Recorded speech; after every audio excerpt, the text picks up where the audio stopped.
आज दुर्गा अष्टमी के दिन हम आपको बताएंगे माँ दुर्गा की उत्पत्ति कैसे हुई थी। माँ दुर्गा के जन्म की कई सारी कथाएं प्रचलित हैं। तो आज हम आपको बताते हैं कि माँ दुर्गा का जन्म कैसे हुआ। पौराणिक मान्यताओं के अनुसार प्राचीन काल में असुर दंभ को महिषासुर नामक एक पुत्र की प्राप्ति हुई, जिसके भीतर बचपन से ही अमर होने की प्रबल इच्छा थी। अपनी सभी इच्छाओं को पूरा करने और अमर होने का वरदान हासिल करने के लिए ब्रह्मा जी की घोर तपस्या आरंभ की।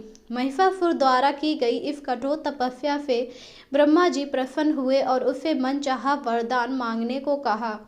उसने ब्रह्मा जी से वरदान मांगते हुए खुद को अमर करने के लिए उन्हें बाध्य कर दिया, परंतु ब्रह्मा जी ने महिषासुर को अमरता का वरदान देने की बात को टालते हुए कहा, जन्म के बाद मृत्यु और मृत्यु के बाद जन्म निश्चित है, इसीलिए अमरता जैसी कोई भी चीज नहीं होती है, इसका कोई अस्तित्व नहीं है। जिसके बाद ब्रह्मा की बात सुनकर महिषासुर ने उनसे एक अन्य वरदान मांगने की इच्छा जताई, जिस पर कहा, ठीक है स्वामी, यदि मृत्यु होना तय है तो मुझे ऐसा वरदान दे दीजिए कि मेरी मृत्यु किसी स्त्री के हाथ से ही हो। इसके अलावा अन्य कोई दैत्य, मानव या देवता कोई भी मेरा वध ना कर पाए, त्रिदेव भी मेरा वध ना कर पाए। जिसके बाद ब्रह्मा जी ने महिषासुर को दूसरा वरदान दे दिया। ब्रह्मा जी द्वारा वरदान प्राप्त करने के बाद महिषासुर अहंकार से अंधा हो गया। इसके साथ ही वह अन्याय की तरफ बढ़ गया। मौत के भय से मुक्त होकर उसने अपनी सेना के साथ पृथ्वी लोक पर आक्रमण कर दिया। इससे पृथ्वी पर चारों तरफ तबाही मच गई। उसके बल के आगे सभी जीव और प्राणी नतमस्तक हो रहे थे।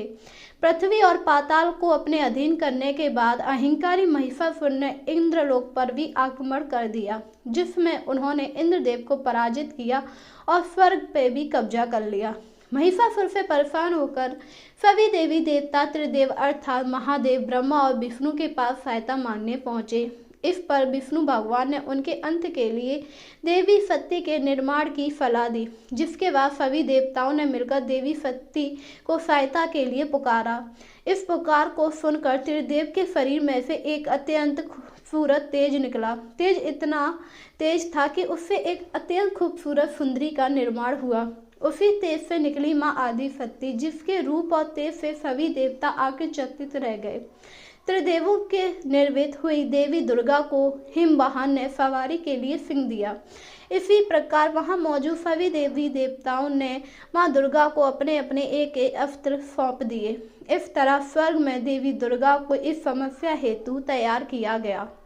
माना जाता है देवी का रूप अत्यंत सुंदर था, जिसे देखकर महिषासुर उनके प्रति आकर्षित होने लगा और उसने एक दूत के जरिए देवी माँ के पास विवाह का प्रस्ताव तक पहुँचाया। अहंकारी महिषासुर की एक ओछी हरकत ने भगवती माँ को अत्यंत क्रोधित कर दिया, जिसके बाद माँ दुर्गा ने महिषासुर को युद्ध के लिए ललकारा। माँ युद्ध करने के लिए मैदान में आ गई और वहीं महिषासुर भी पहुंच गया, क्योंकि वह अहंकार में अंधा हो चुका था। इसके बाद उनमें युद्ध छिड़ गया। माँ दुर्गा ने महिषासुर की संपूर्ण सेना का विनाश कर दिया। इस दौरान माना ये भी जाता है ये युद्ध पूरे 9 दिन चला था, जिस दौरान असुरों के सम्राट महिषासुर ने विभिन्न रूप धरकर देवी माँ को छड़ने की कई बार कोशिश की, लेकिन उसकी सभी कोशिशों को माँ ने नाकाम कर दिया और देवी ने अपने चक्र से इस युद्ध में महिषासुर का सिर काटते हुए उसका वध कर दिया। अंत इस तरह देवी भगवती माँ दुर्गा के हाथों महिषासुर की मृत्यु संभव हो पाई। माना जाता है जिस दिन माँ भगवती ने स्वर्ग लोक और पृथ्वी पाताल लोक को महिषासुर के पापों से मुक्ति दिलाई थी, उसी दिन से दुर्गा अष्टमी शुरू हुई थी और लोग दुर्गा माँ की पूजा करने लगे। तो उम्मीद है आपको पता लगी होगी दुर्गा अष्टमी कब शुरू हुई और माँ दुर्गा का जन्म कैसे हुआ था। माँ दुर्गा की पूजा करने से आपके सारे कष्ट दूर हो जाते हैं।